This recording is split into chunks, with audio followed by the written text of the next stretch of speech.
It definitely got better after me coming out because I ended up reuniting with my Cambodian family, which had ended up moving back to California. Left side, you'll see my mom.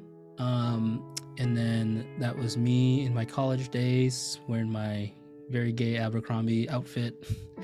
um, and then that's me on my right, on the right side too as well. But with the left side is my grandmother, and then the right side got cut off a little bit is my dad. So I had not met my dad until that trip in California.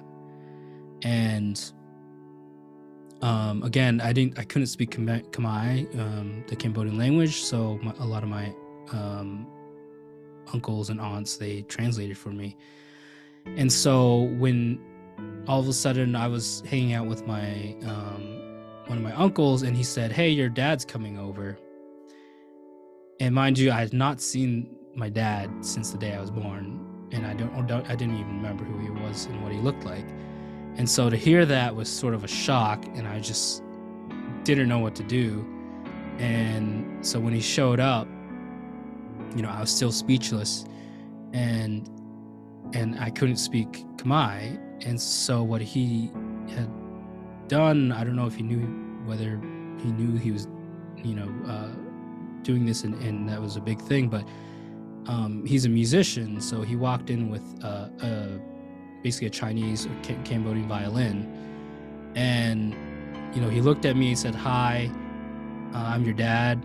And then he started crying, and he sat down and just started playing the Cambodian violin and just started sobbing. And for me, even though I didn't know the language,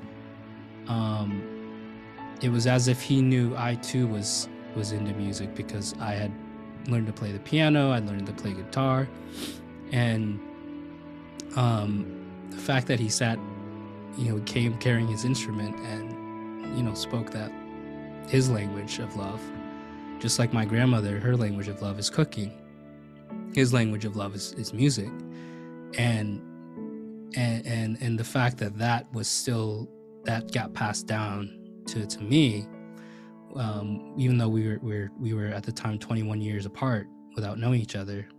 That was just something amazing, and that's in the book too.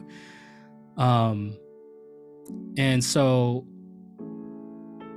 the point of all of this is, approaching people we may disagree with, or even people that we might have huge oceans of differences with.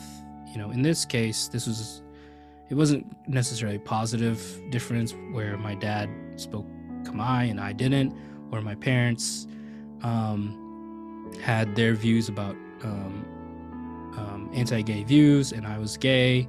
I